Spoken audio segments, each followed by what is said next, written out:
Nos dda, croeso i'r Oedfa'r. Heno, dwi'n gweld yn ofa Emyr. Dymunodd ni'n clywed gair Duw gyda'n gilydd wrth i Emyr yn arwen ni yn yr Oedfa heno. Fel o'n i'n cyhoeddi y bore yma, mae Castell y Mis yn mynd at yr Wcrain. Y mis Mawrth, fi'n siŵr bod ni i gyd wedi gweld lluniau gyrdynol ar y teledu. Yn y wasg, oedd hyn sy'n digwydd yn yr Wcrain. Fel ni'n sôn yn ysgol Sul y bore yma yn gararu gyda pobl Wcrain wrth nhw wynebu y dynastr sydd o'i cwmpas nhw. Felly gyda Castell y Mis, yr un y drefen, mae yna flwch yn y stafell gefen fan hyn, tu ôl y drws, gyda amlenni dros nesaf i'r blwch. Os chi'n dymuno rhoi ar gyfer y castell arbennig ar gyfer Wcrain, yna nodwch hynny ar amlen, rhowch y rhodd yn yr amlen ac yna yn y blwch. Mae unrhyw rhodd sy'n mynd i'r blwch fel arall yn mynd at waith yr eglwys, ond plis nodwch os chi'n rhoi at waith yn yr Wcrain. Gallwch chi hefyd rhoi, wrth gwrs, trwy lawr rhian neu trwy'r banc a nodi bod y castell ar gyfer Castell y Mis. Goffach chi eto bod y cwrdd gweddi'n ysfawrth, eto yn cyfarfod mewn tai gwahanol, neu mae un grŵp yn cyfarfod ar-lein. Eto, os ydych chi ddim yn gallu llwyddo i fod yn cyfarfod eto, da ni'n annog chi wylio'r fideos ac i ymateb iddyn nhw, mae yna gwestiynau i fynd gyda nhw, i fyfyrio arnyn nhw ac i ddefnyddio nhw mwyn gweddi y hunain ac i weddio dros waith yr eglwys hefyd. Ond ni'n cyrraedd ymlaen yn y tai eto ac un grŵp ar y Zoom ar-lein nos Fawrth yn 7:45. Werth hefyd nodi, mae'r gyfarfodydd eraill yn ystod yr wythnos, ond manylion ar y sgrin, ond bod cwrdd gwragedd bore dydd Sadwrn yn Harriet Street. Fi'n cymryd naw? Na, nos Sadwrn. Nos Sadwrn, Ie. sorry. Cyfarfod nos Sadwrn y gwragedd, nos Sadwrn nesaf. Ac yna, y sy'n nesaf fydd Mike Winters o Llanelli yn arwen yn y bore, a'r rai yn arwen yn y prynhawn os dyw ein. Dyna'r coeddiadau. Yn ei droi at yr arglwydd yn y gweddi.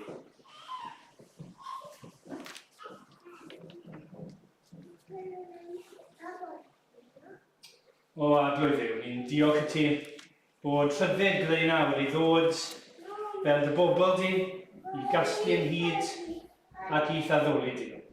O Dduw, ni'n cymryd gymaint o bethau, gymaint o freintiau sydd gyda ni yn ganiataol. Ni am ddiolch i ti am dy holl roddion rhad tuag ato ni. Ac o Dduw, ni'n diolch i ti nid yn unig am gras cyffredinol yma. Ti'n rhoi i ni o ddydd i ddydd, o awr i awr, ond yn arbennig am gras penodol. Ti'n rhoi i dy bobl yn awr. Rhoi y ffydd i ni i weld ac i gredu. Mae ti sydd yw. Mae ti sy'n trefnu bob peth. Nid fod ti yn ddew cyfiawn ac yn sanctaidd. A bod ni gwrthryfel yn derbyn ti. A bod ti hefyd wedi ffindio ffordd, wedi gosod ffordd, cyn bod amser i'n hachub ni o'n pechod yn ni, i ddwy ni i fod yn blant i ti. Ac felly ni'n dod ata ti heno, yn gofyn i ti fel tad arno ni, i'n bendithio ni, i wyni arno ni, i rhoi blas i ni o'r hyn wyt ti wedi paratoi yn cyfer ni'n ddydd.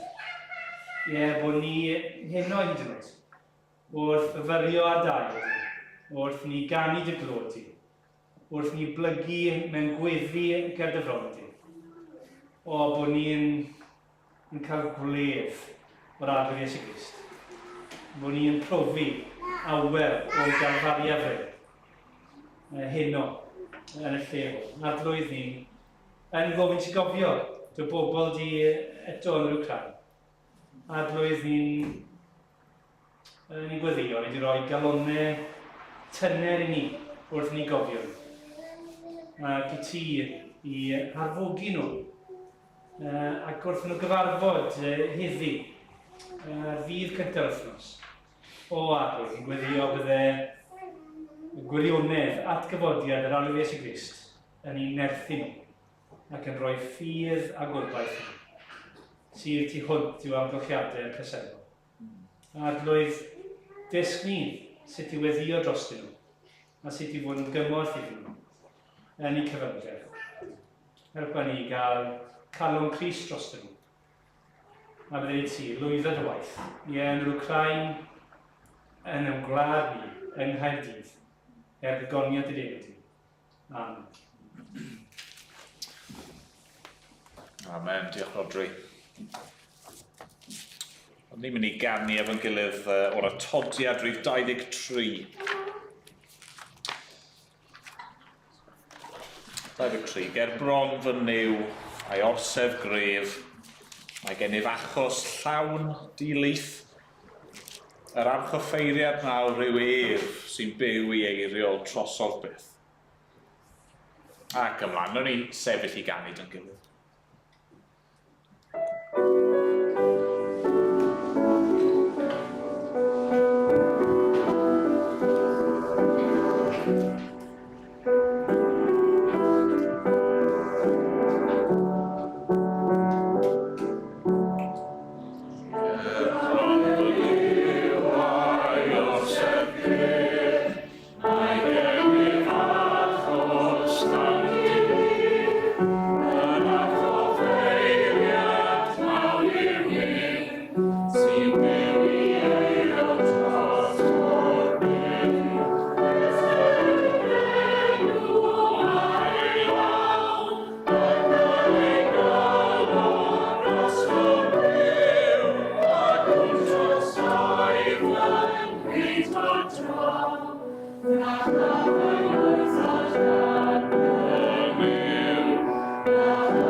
Ni'n mynd i ddarllen y nawr o air Duw. Ni'n troi eto heno i lythyr Paul a Titus.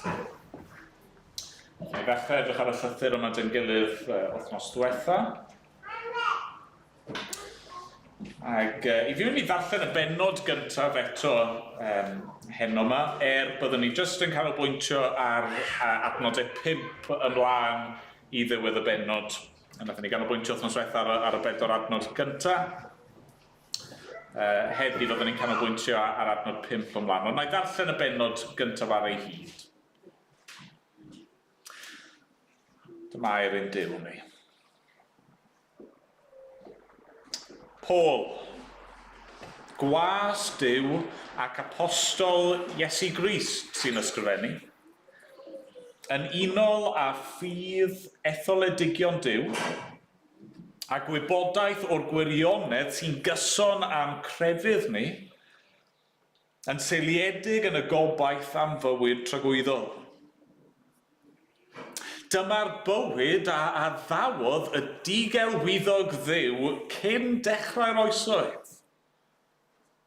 Ac ef hefyd yn ei amser ei hun a ddatguddiodd ei air yn y neges a bregethyr. Ymddiriedwyd y neges hon i mi ar orchymyn Duw, ein gwaredwr. Yr oedd yn cyfarch, Titus, fy mhlentyn diledryw yn y ffydd sy'n gyffredin i ni.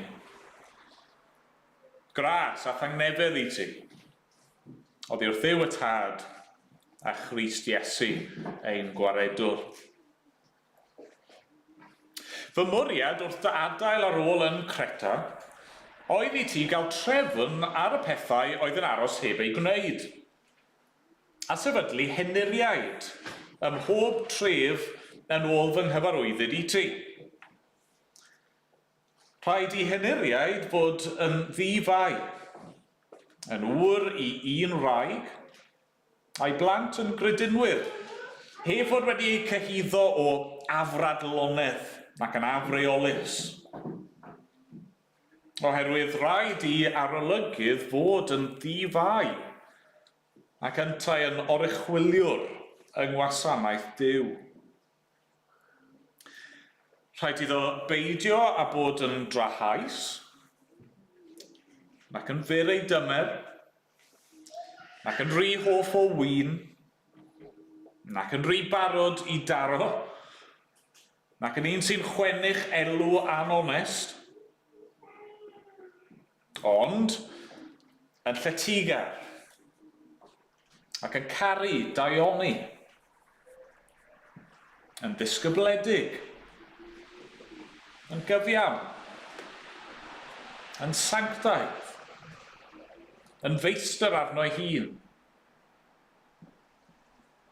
Dylai ddal ei afael yn dyn, yn y gair sydd i'w gredu ac sy'n gyson ar hyn a ddysgur, mwyn iddo fedru annog eraill a'i athrawiaeth iach, a gwrthbrofi cyfeiliornad ei wrthwynebwyr.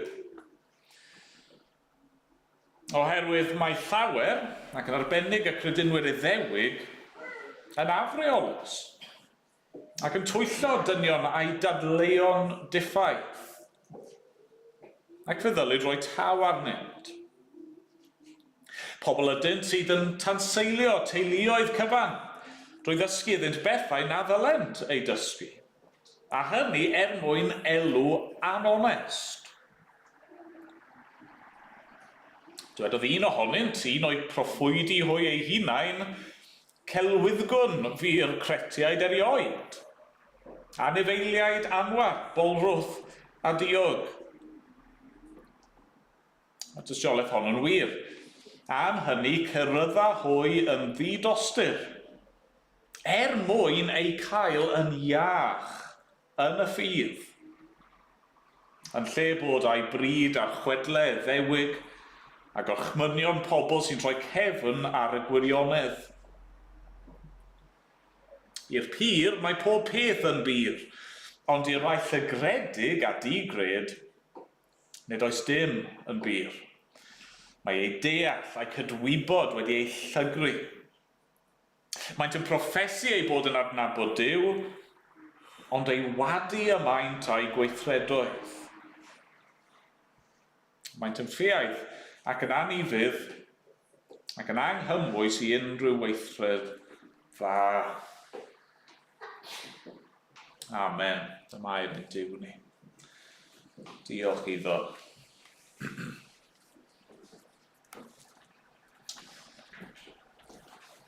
Ni'n mynd i ganu eto nawr o'r atodiad, rhif 50.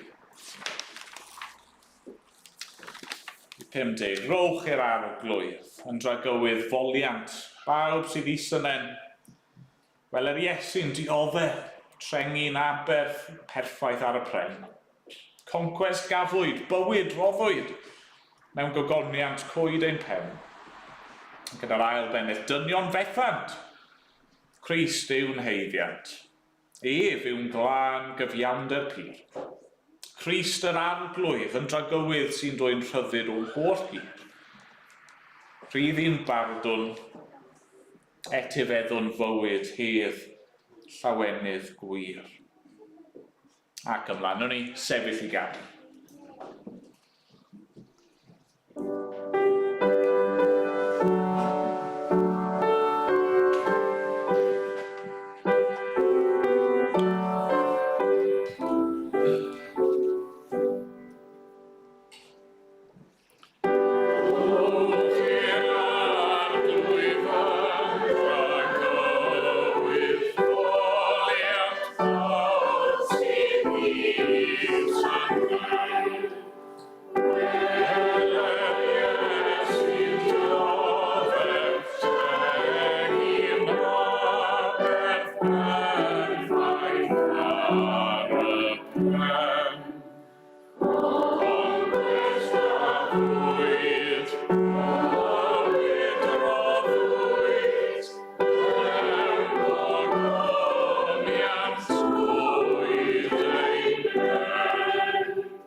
Wnawn ni weddio yn gilydd.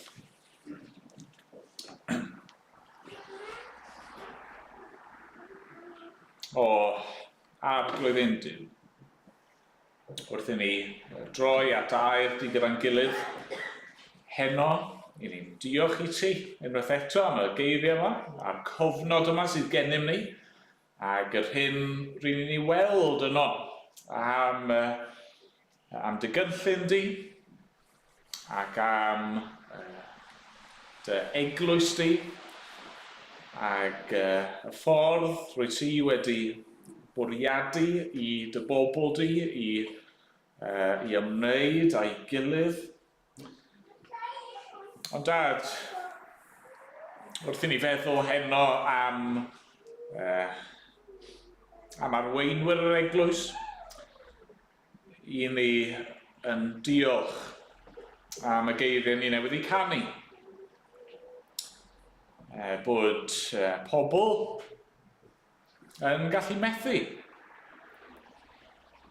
Ond fod yr arglwydd Iesu Grist ddim. Fe yw ein haeddiant ni.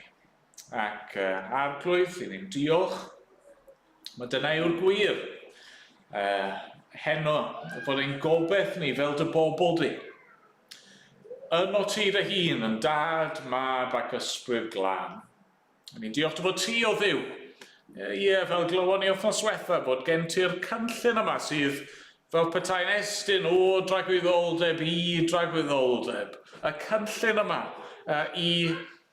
i'n hachub ni, i roi bywyd tragwyddol i rai fel ni.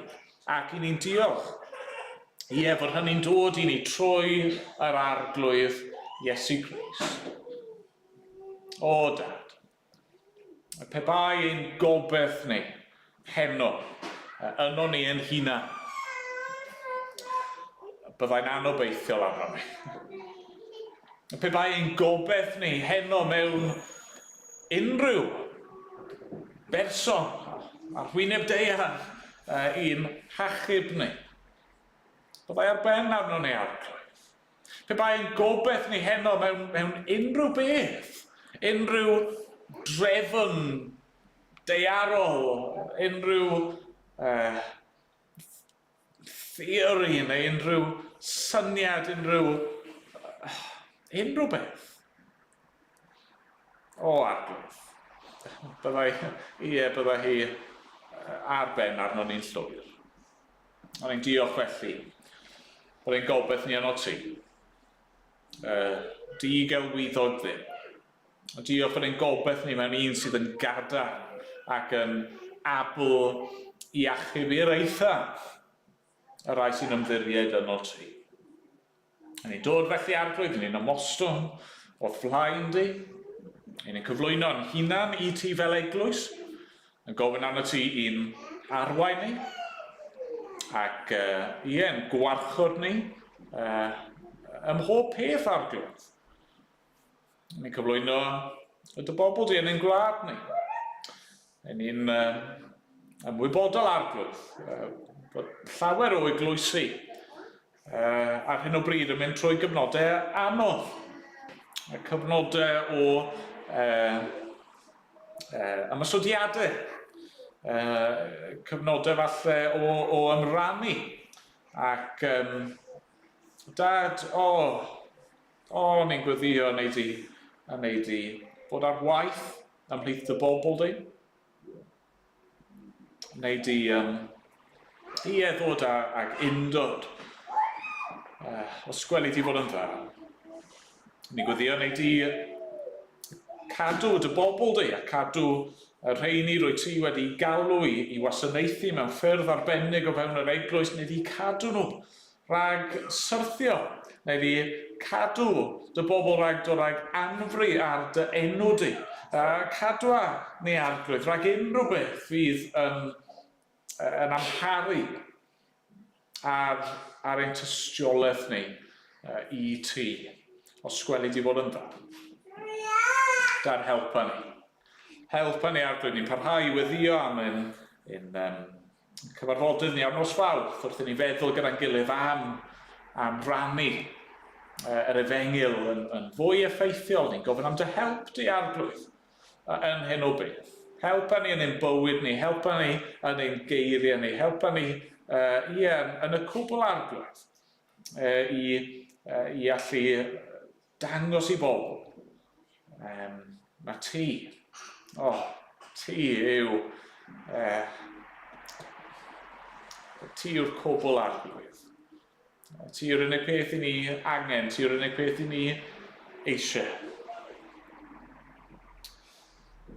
Arglwydd, ni'n cyflwyno'n hunan nawr felly i ti. Cyflwyno gweddill yr eglwys i ti, yn ein amrywiol sefyllfaoedd, yn amrywiol anghenion. Dad, bydd yn agos, os gweli ti fod yn dda.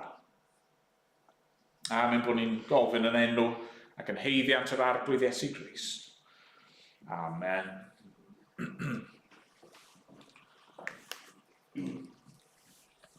Amen. Ni'n mynd i ganio'r llyfr y mynau nesaf. Rhif 623.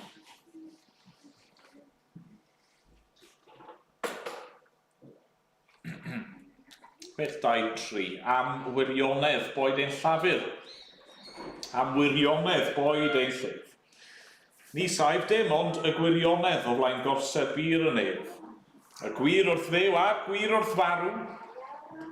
Bydd yn elw mwy na'r byd. Arglwydd grasol wrth drygaredd. Ro'r gwirionedd i ni. I gyd. Nawr ni sefyll i ganu. Tan gilydd.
Ar wythnos diwetha, ar ddechrau y llythyr yma, wnaethon ni weld Paul yn gosod yr olygfa fel petai. Ac yn ein cyflwyno ni yn syth i'r syniad yma ein bod ni fel pobl, fel Cristnogion, fel eglwysi, i ni yn byw yn y cyfnod yma rhwng y gorffennol a'r dyfodol. Hynny yw rhwng y gorffennol cyn amser pan nath Dduw gynllunio i greu ac i achub pobl byddai'n gwrthryfela ni erbyn. A'r dyfodol yna tu hwnt i ddiwedd y byd pan fyddwn ni'n cael bod gyda Duw ac yn cael mwynhau yr iachawdwriaeth yma am byth. A felly wnaethon ni ddechrau feddwl yn dod nos diwetha, os i ni fel petai yn y canol y daith yma o A i B, mae mor bwysig felly fod y neges. Y neges yma, mae Duw ei hun wedi ymddiried i'w broffwydi, i'w apostolion. Y neges yma mae wedi datguddio trwy'r arglwydd Iesu Grist. Mae mor bwysig bod hynny'n cael ei basio mlaen yn ddiogel. I basio mlaen yn ofalus, yn gywir. Un o'r darluniau, falle enwoca amlyca fan hyn, yw pasio baton ymlaen. Ni gyd i gweld yn dyn i'r ras relay, lle mae un redwr yn dechrau gyda baton, a maen nhw'n redeg ac yna, maen nhw'n pasio fe ymlaen i rywun arall. Mae'n holl bwysig yn dydi fod y baton yna'n cael ei basio yn ddiogel.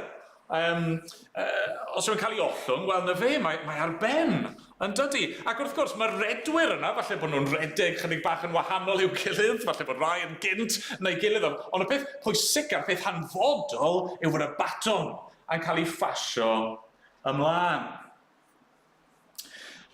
A felly dwi ddim yn syndod mewn un ystyr fod Paul, nawr yn yr adnodau ni wedi darllen, yn symud ymlaen yn syth i sôn am y bobl sydd yn bennaf gyfrifol am pasio mlaen y baton.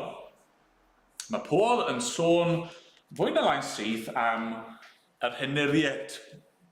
Mae'n dweud yn dydi adnod 5, fy mwriad, Titus, wrth dy adael ar ôl yn Creta, oedd i ti gael trefn ar y pethau oedd yn aros heb eu gwneud, a sefydlu henuriaid am bob tref yn ôl fy nghyfarwyddyd i ti. Hynny yw, oedd Paul a'i gyfeillion ond wedi bod yn efengylu. Oedd yna bobl wedi ymateb i'r neges yma, wedi dod i gredu, wedi edifarhau a chredu yn yr arglwydd Iesu Grist. Felly mae yna eglwys, neu eglwysi wedi cael ei ffurfio yn y trefi gwahanol yma, a nawr mae yna rhywbeth pellach angen i'w wneud. Mae Paul wedi gadael Titus i wneud y gwaith yma o benodi arweinwyr, penodi henuriaid. Nawr, mae'r Testament Newydd yn disgrifio'r eglwys mewn pob math o ffyrdd, pob math o ddarluniau. A mae'r darluniau hynny yn bwysig i ni gael dealltwriaeth cyflawn o'r eglwys. Un o'r darluniau sydd yn amlwg iawn yw fod yr eglwys fel corff. A be mae darlun fel yna, wrth gwrs, yn pwysleisio yw mewn corff, mae gan bob ran swyddogaeth. Mae gan bob ran rhywbeth i'w gyfrannu i fywyd y corff. A mae hynny wrth gwrs yn wir, mae'n bwysig. Mae gan bob aelod gyfraniad gwerthfawr i'w wneud.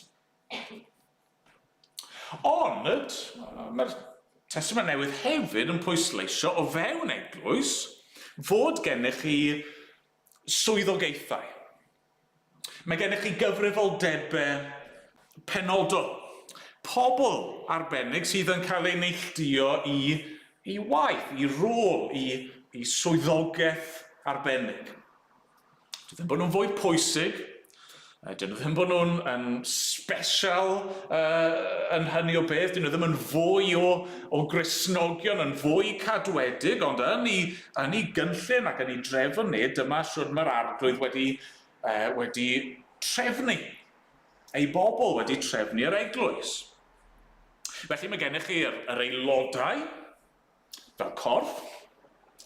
Yna mae gennych chi rai sy'n cael ei gosod fel deaconiad, ni ddim yn clywed amdano nhw fan hyn, ond deaconiad, yr gweision hynny, sydd yn arbennig i fod i gwrdd ac anghenion ymarferol o fewn bywyd yr eglwys.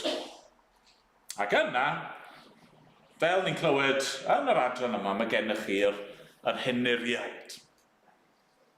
Y rhain sydd, fel na ni weld, mae'n amlwg, hyd yn oed o'r un adran yma, yr bobl yma sydd â chyfrifoldeb arbennig dros arwain, dros ddysgu, a dros warchod yr eglwys.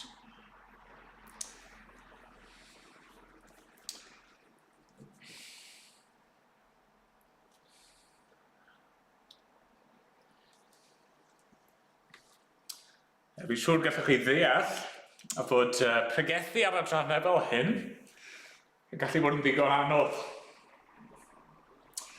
Fi'n cofio rai blynyddoedd yn ôl, pregethu trwy lyfr yr actau.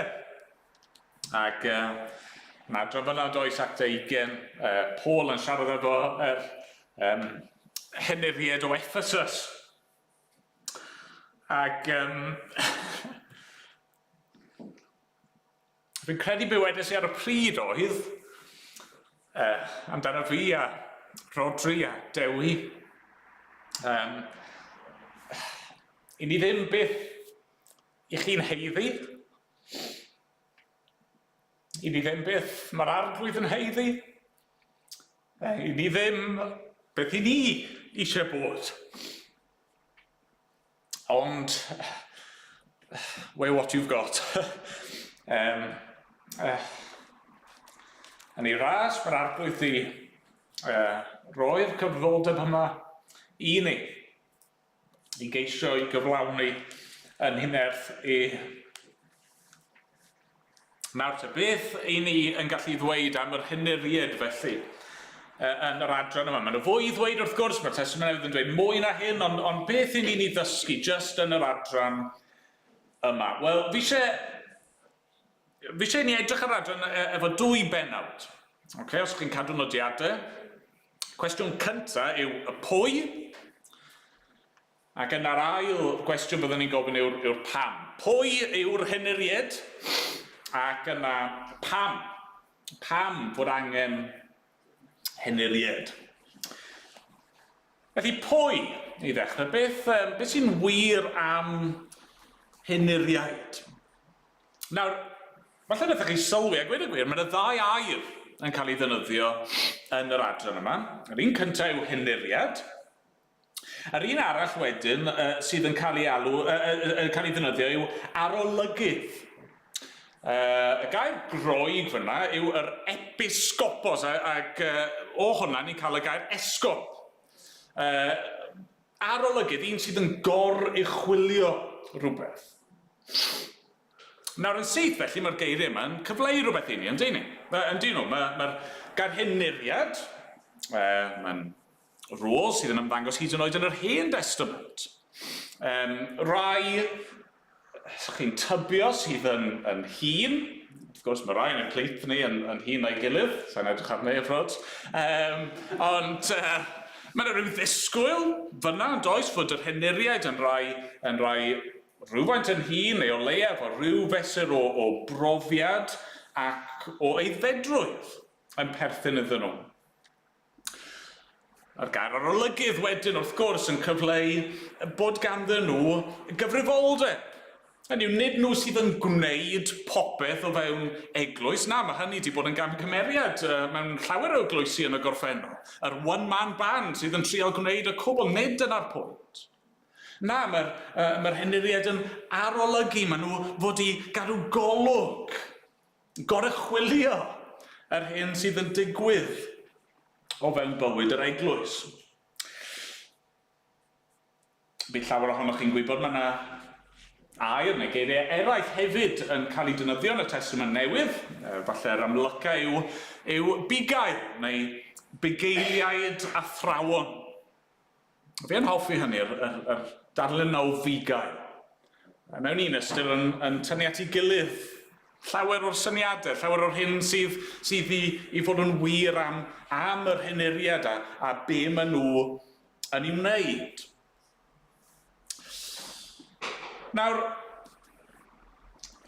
un o'r pethau sydd yn cael ei ddysgu yn y Testament Newydd am henuriaid yw mai dynion ydyn nhw. Dyw hynny ddim yn syniad falle boblogaidd ar hyn o bryd. Yr neges i ni'n ei glywed o ddydd i ddydd yn y cyfryngau ac yn y cyfryngau cymdeithasol yw bod yna ddim gwahaniaeth rhwng dynion a merched o fath yn y byd. Nawr, nid dyna mae'r Beibl yn ei ddysgu. Mae'r Beibl yn dysgu yn y dechreuad fod Duw wedi creu un dynoliaeth, ond yn wryw ac yn benyw. Pobl ydyn ni, yn angen y ddau i fod yn ddynoliaeth gyflawn. Does na ddim graddau o fawredd ac israddoldeb nag unrhyw beth fel yna. Ond mae'n y drefn. Mae'n y drefn yn rhan ac yng ngweuad y greadigaeth i ni'n wryw ac yn benyw. A wrth gwrs, fel fi'n gweud, mae hyn yn mynd yn groes i'r neges ni'n ei glywed o ddydd i ddydd, a falle bod ni'n ffeindio fe chydig bach yn anghyfforddus ar y degau. A rhan o'r reswm, wrth gwrs, ni'n teimlo'n anghyfforddus amdano yw oherwydd fod y syniad yma wedi cael ei gam-drin, mae wedi cael ei gam-ddefnyddio. Nawr, mae'n faes mawr, mae'n rhy fawr i fynd i fewn iddo fe yn ddwfn heno yma. Ond mae'r Beibl yn neud yn glir. O fewn priodas, bod yna rôl arbennig gan y gŵr i arwain ei wraig mewn ffordd duwiol ag gostyngedig a hunan aberthol. Ac o fewn y teulu mae yna gyfrifoldeb gan y tad i arwain y teulu eto mewn ffordd duwiol a gostyngedig a hunan aberthol. A fan hyn, beth sy'n dod drosodd yw mewn ffordd, os ych chi eisiau bod yn henuriad, i ryw raddau mae rhaid bod chi wedi profi'ch hunan fel gŵr ac fel tad. Chi angen dangos bod chi wedi gallu bod yn ffyddlon o fewn priodas, wedi gallu dilyn trefn Duw o un gŵr ac un graig. A hefyd, chi angen dangos bod chi yn gallu cadw trefn ar eich teulu eich hunan.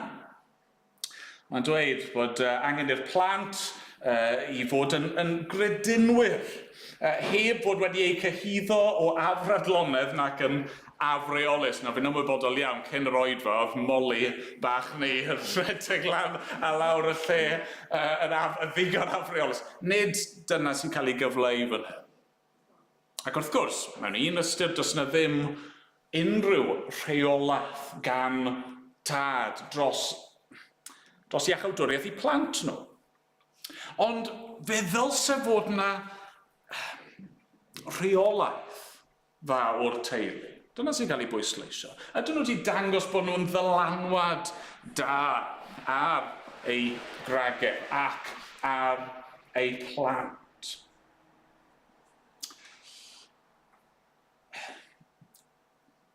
Fi'n credu, wrth i ni symud ymlaen, a meddwl am y pam yr hyn, beth yw ei gwaith nhw. Falle nawr ni weld fyna pam fod yn arbennig o briodol fod hyniriaid yn ddynion. Ond fi ddim eisiau chi feddwl bod achos bod dynion yn well na cragedd, ddim ar unrhyw cyfri. A dwi ddim bod dynion yn intrinsically yn fwy diwiol, yn fwy sanctaidd, na ddim felly o gwbl. A dwi ddim chwaith fod dim gan ragedd rôl hanfodol, holl bwysig, gwerthfawr o fewn bywyd yr eglwys. Na eto, mae hwn yn rhan o'r broblem. I ni fel eglwys, byd eang, a ni fel eglwys leol. Ni ddim wedi cael hyn yn iawn yn y gorffennol. A be mae'r Beibl yn ei ddysgu yw am yr un rôl penodol yma o arwain ac o bregethu, o amddiffyn pobl, Duw rag gau a thrawiaeth, dynion sydd wedi galw i'r gwaith yma. Nawr, pa fath o ddynion? Nid just unrhyw ddyn. Achos mae Paul yn dydi, mae'n mynd ymlaen, a mae'n rhestru nodweddion. Nodweddion cymeriad. Pethau sydd yn hanfodol ar gyfer y dynion yma. Be mae'n gweud? Wel, na i ddarllen o eto. Adnod 7 ymlaen. Rhaid iddo beidio a bod yn drahais, nac yn fyr ei dymer, nac yn rhy hoff o win, nac yn rhy barod i daro, nac yn un sy'n chwennych elw anonest. Ond, yn llytigar, ac yn caru daioni, yn ddisgybledig, yn gyfiawn, yn sanctaidd, yn feistr arno'i hun. Nawr eto, sy'n amser dyn ni fynd yn fanwl i'r reswm yno, ond mae'n ddarlun eitha clir yn dod i'r amlwg yn does. Mae Paul yn gosod e mewn ffyrdd negyddol, a mae'n gosod y peth mewn ffyrdd cadarnhaol hefyd. Pa fath o berson i chi eisiau yn arwain pobl Dduw? Pa fath o berson i chi eisiau yn goruchwylio y tŷ a theulu Duw? Pa fath o berson i chi eisiau yn amddiffyn y praidd? Roch chi ddim eisiau person balch sydd yn lordio fe dros eraill. Chi ddim eisiau rhywun sydd jyst yn gwylltio. Chi ddim eisiau rhywun sydd yn afreolus i hunan. Chi ddim eisiau rhywun sydd jyst yn y gwaith achos yr paycheck ar ddiwedd y mis.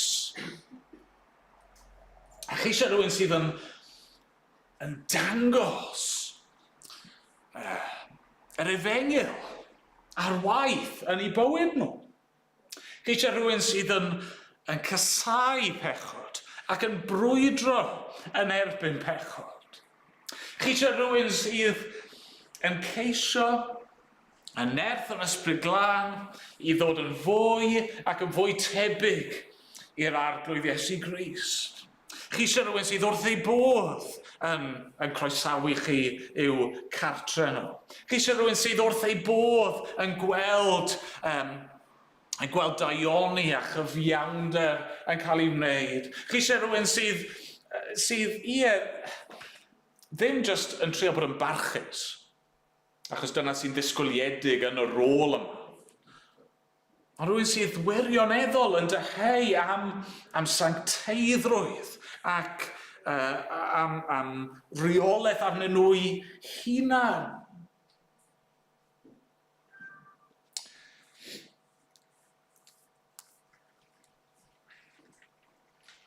O'n i'n meddwl am y pwynt yma, neu'r pwyntiau yma, o ddylswn i ddweud.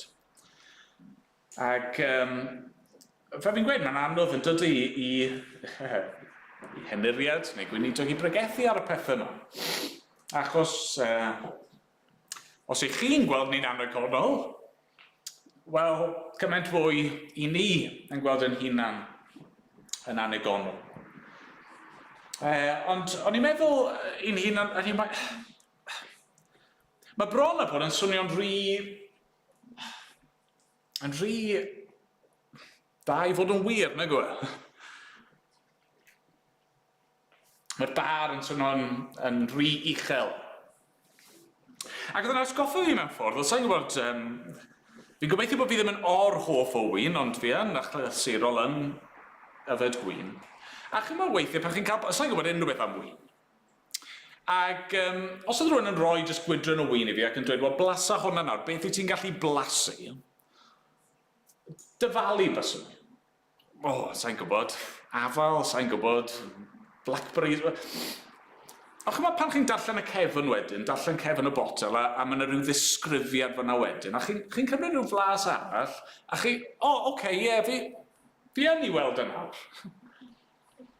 A fi'n credu mae rhywbeth fel yna yw gyda'r henuriad. Ni ddim yn berffaith.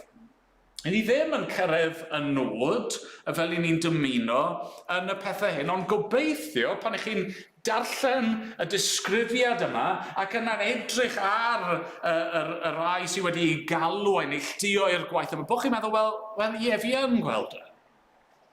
Fi yn gweld e. A falle bod y werth ar y pwynt yma hefyd i nodi wrth gwrs. Mae'r nodweddion yma i fod yn wir am bob Cristion. Maen nhw'n fod yn arbennig o wir i'r henuriaid. Maen nhw'n bethau sydd yn non-negotiable yn hynny o beth, mewn rhyw mesur yn yr henuriaid. Ac eto, does dim byd yn gwirionedd fan hyn, byddwch chi ddim yn disgwyl i weld ac yn dymuno i weld ym mhob Cristion.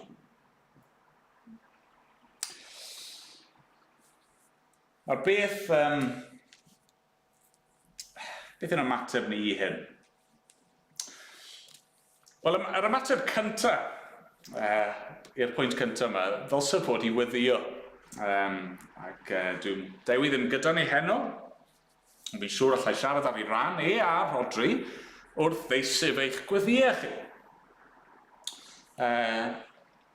Ni'n deheu fod y pethau yma'n fwy gwir amdano ni.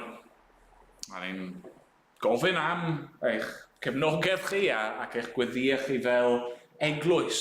Byddwn ni yn meithrin yr agweddau yma, yr cymeriad yma yno ni yn hunan. A mae'n gyfrifoldeb hefyd, wrth gwrs, arno ni fel eglwys i fod yn gweddio dros eglwysi eraill. Yn gweddio dros yr henuriaid a'r arweinwyr yn yr eglwysi hynny. A bydden nhw yn cael eu gwarchod.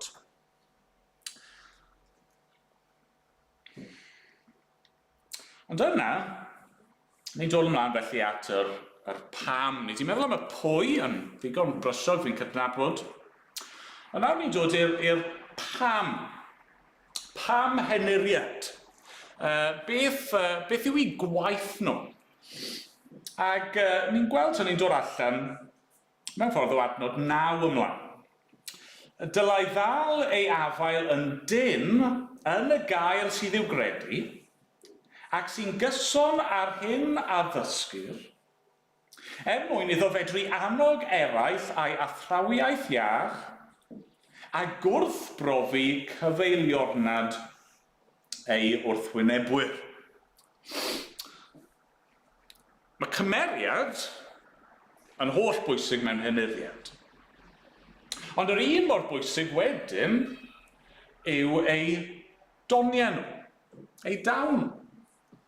Bod ganddyn nhw yr gallu yma i ddal gafel i'r gwirionedd, yr gwirionedd yma sydd wedi cael ei ymddiried i'r eglwys gan Dduw, bod nhw'n dal gafel i hynny, mwyn pregethu ac mwyn dysgu ac mwyn annog yr eglwys, ond hefyd mwyn gwrthbrofi cyfeiliornad unrhyw wrthwynebwyr. Pam yr henuriad? Wel, pwynt gyntaf yw, mwyn hyfforddi. Hyfforddi Cristnogion. Dyma ran allweddol o rôl yr henuriad o fewn eglwys i ni fod i arwain ac i ni fod i ddysgu. Fel tad yn dysgu ei blant. Fel un yn arolygu ac yn cadw trefn ar bethau. Fel bugail yn arwain y praidd at y llefydd gorau, at y porfeydd breision ac at y dyfroedd tawel. Nawr, is-fugeiliad ydyn ni. Mi eisiau pwysleisio hynny o hyd ac o hyd. Un bugail sydd gennym ni, un pen bugail, yr arglwydd Iesu Grist, ac ynddo fe mae'n gobeith, fe sydd yn achub. Gwai ni os ni'n edrych at dynion i'n hachub ni. Ond rhan o'r gyfrifoldeb felly yw i ddysgu pobl Dduw. Dyma pam, gweud hwn o'r blaen, dyma pam i ni'n rhoi gymaint o bwyslais ar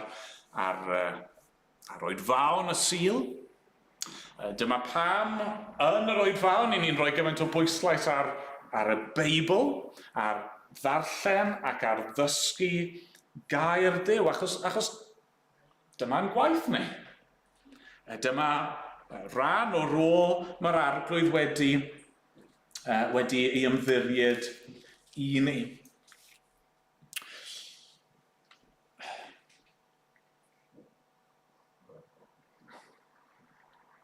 Dyw hynny ddim os yn rwydd i'w dderbyn ydy. Fi'n deall hynny. Yn cydnabod hynny. Dyw plant ddim wastad yn hoffi gwrando ar ei rhieni. Ac yn arbennig pan maen nhw'n gweld rhagrydd a ffeileddau a gwendidau yn ei rhieni. Pan ddylsyn ni wrando yn y tŷ. Wel ddim oherwydd pwy ydyn ni. Yn gobeithio oherwydd yn bod ni yn pwyntio ar be mae'r arglwydd ei hun yn ei ddysgu. Felly, yn y peth cyntaf, pam yr henuriad? Wel, mwyn dysgu, mwyn hyfforddi, mwyn annog. Mae'n dweud yn dydi annog eraill a'i athrawiaeth iach. Dyma un o gyfrifoldebau yr henuriad yw nid i wneud y gwaith i gyd, ond i galluogi'r eglwys, i fyw ac i weinidogaethu fel pobl yr arglwydd. Ond yna mae'n y gyfrifoldeb arall. Pam fod hyn mor bwysig? Oherwydd fod yna ymosodiadau yn dod. Mae'r henuriad yn cael ei apwyntio i wrthsefyll ymosodiadau, i wrthbrofi cyfeiliornad ei wrthwynebwyr. A mewn ffordd, dyna lle mae gweddill y bennod yn mynd, ond dyfa. Ni wedi cael y darlun positif, y cadarnhaol o siwr mae henuriad i fod a be maen nhw fod yn ei wneud, a reswm pa bod hynny mor bwysig, mor angenreidiol, yw oherwydd fod yna rai sydd yn gwrthwynebu gwaith Duw. Mae yna rai sydd yn gau athrawon. Mae yna rai sydd yn ymosod ar yr eglwys, ar yr Efengil, ar y gwirionedd. Nawr yn yr adran sydd yn ei fan hyn, mae'n y ddau esiampl yn cael ei roi o'r math o ymysodiadau. Pwyslais yn gyntaf yw ar ymysodiadau diwynyddol. Dyna'r math cyntaf o ymysodiad sy'n gallu dod. Mae Paul yn sôn yn dydi yn adnod 10. Mae llawer ac yn arbennig y credinwyr Iddewig yn afreolus ac yn twyllo dynion a'i dadleuon diffaith ac fe ddylid rhoi taw arnynt. Pobl ydyn sydd yn tanseilio teuluoedd cyfan drwy ddysgu iddyn bethau na ddylent ei dysgu, a hynny mwyn elw anonest. Nawr, dwi ddim yn glir fan hyn, wrth sôn am y credinwyr Iddewig, efe sôn am bobl o dal yn glynu i iddewiaeth, neu efe pobl oedd yn galw ei hunan yn Gristnogion, ond oedd yn annog y Cristnogion yma i ddychwelyd at rai arferion Iddewig. Ni'n gwybod oedd hynny yn broblem mewn rhai eglwysi. Dwi ddim yn glir fan hyn, ond y pwynt yw, mae yna ymosodiadau diwynyddol yn mynd i ddod. Fan hyn, oedd yna broblem penodol, iddewiaeth neu dylanwad iddewiaeth. Bydd hynny'n amrywio o le i le, o oes i oes. Ond mae yna ymosodiadau diwynyddol, athrawieithol yn mynd i ddod i fewn. Mae yna bobl sydd yn mynd i ddysgu celwydd. Mae yna bobl sydd yn mynd i danseilio teuluoedd cyfan. Mae nhw'n mynd i ddysgu pethau dylid ni ddim i dysgu na'i credu. Mae nhw'n mynd i wneud hynny am resymau anonest. A felly mae'n holl bwysig bod yna bobl wedi ei neilltuo gan Dduw, sydd yn ymroi i'r gwaith o astudio, sydd yn ymroi i wybod ac i ddalgafel yn dyn yn y gair, mwyn gallu gwrthsefyll hynny. Mwyn gallu dweud, na, dyw hynny ddim yn wir. Mwyn gallu dweud, na, dyw hynny ddim yn athrawiaeth iach. Na, mae hynny'n mynd yn groes i'r Efengyl. Yna, mae yna ymosodiadau eraill yn mynd i ddod, ymosodiadau gallwn ni alw'n fwy diwylliannol yn mynd i ddod. Mae Paul fan hyn yn sôn am bobl Creta. Mae'n dweud yn adnod 12, dwedodd un ohonynt, un o'i proffwydi hwy ei hunain, celwyddgwn fy'r Cretiaid erioed. Anifeiliaid anwar, bolrwth a diog, a mae'r dystiolaeth hon yn wir. Nawr, dydy Paul fan hyn ddim yn bod yn hilio. Os ni'n darllen fel hiliaeth, ni'n darllen ein oes ni nôl i fewn i'r gorffennol. Hynny yw, mae Paul yn dyfynnu fan hyn o athronydd a bardd oedd yn cael ei ystyried fel rhyw fath o broffwyd, ac oedd e'n dweud hynny am y bobl oedd yn byw yng Nghreta. Ac y pwynt yw, fan hyn, mae yna, ym mhob diwylliant, mae yna wendidau penodol. Hynny yw, oedd pobl Creta, falle o bob math o hiloedd neu trasau gwahanol, nid dyna'r pwynt. Y pwynt yw, yn yr ardal yna, oedd y bobl oedd yn byw yna yn dueddol o bechu yn y ffordd yma. Nawr, nid pawb, wrth gwrs. Ond oedd yna dueddiad. A chi'n gweld hynny, yn chi, dwi ddim yn hiliol i ddweud mewn rai rannau o'r byd, neu mewn rai ardaloedd, neu hyd yn oed yma yng Nghymru. Gallech chi ddweud am rai dinasoedd bod yna rhywbeth yn nodweddu nhw.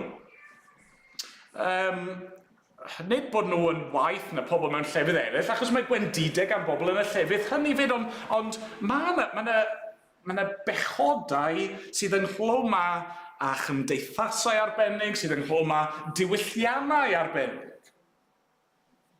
Un o gwendidau cyffredinol, y bobl oedd yn byw yn Creta, ac o'n nhw'n cynabod hyn ei hun yn ôl pob tebyg, oedd bod nhw'n bobl reit wyllt, pobl oedd yn dueddol o golli tymer, pobl oedd yn ddigon diog.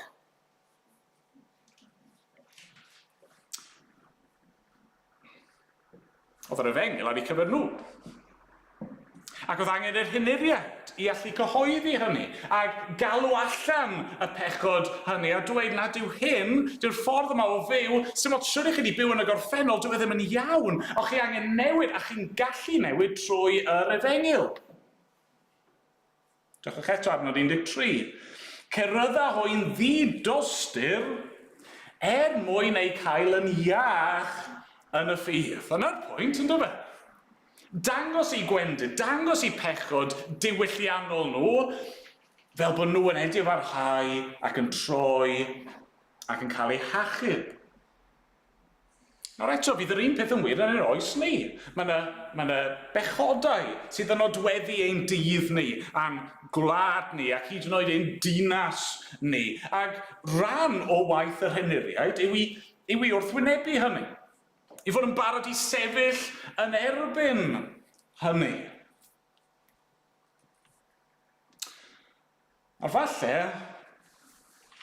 wrth i ni gyrraedd y pwynt yma, mae'n dod hyd yn oed yn fwy clir pam fod bugail yn ddisgrifiad mor addas i'r rôl yma. Oes mae angen i'r bugail i garu'r defyd. Oes mae angen i'r bugail i arwain. Oes mae angen i'r bugail i ddod ac i roi bwyd da. Ond mae'r bugail hefyd angen fod yn barod i amddiffyn, i wrthsefyll ymosodiadau, i fod yn barod i sefyll yn gryf, i fod yn barod i osod ei hunan mewn perygl. Falle bod hwnna ddim mor amlwg yn ein dydd ni. Falle bod e ddim yn blaenau meddwl ni, ac eto reality yw hyn yn dyfa pan mae erledigaeth yn dod. Pan mae ymosodiadau yn dod. Pan mae y saint yn cael ei camdrin a'i carcharu i lladd hyd yn oed. Y tuedd yw ac yn ddigon cywir. Y tuedd yw mae rai sydd fel petai yn yr crosses yn cael eu targedu gan yr un drwg, yn cael eu targedu gan y byd yw y bugeiliad, yw yr arweinwyr, i erbyn hyn yw yr hyniriaid. Mae'n rôl sydd â cymaint o fraint yn perthyn iddi. Ac eto yn rôl sydd â cymaint o gyfrifoldeb yn perthyn iddi. Felly unwaith eto, beth yn ymateb ni i hyn? Wel, mae'n un ffordd yr unig ymateb posib yw i weddio. Gweddio am nerth. Gweddio y byddwn ni yn cael ein gwarchod rhag gau athrawiaeth. Gweddio byddwn ni'n cael ein nerthu i sefyll yn gadarn ac i wrth sefyll yn gadarn ac i barhau i sefyll yn gadarn. Beth bynnag dda. Mwyn gallu trosglwyddo y neges gwych yma i eraill. Gogoniant i Dduw. Amen. Amen.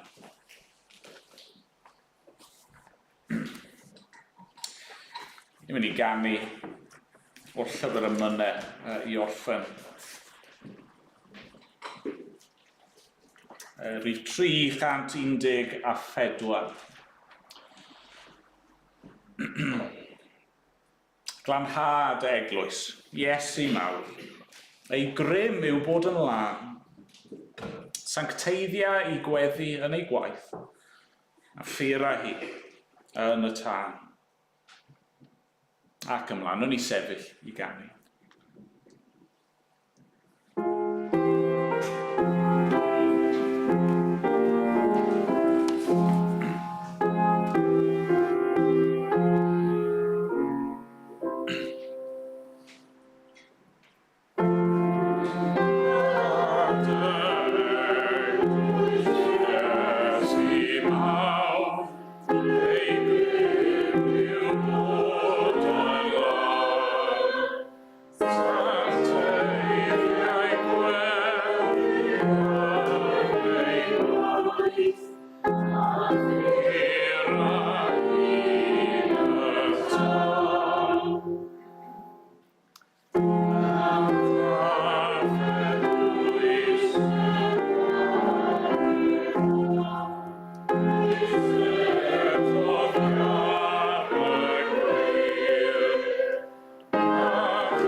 O arglwydd ein Duw.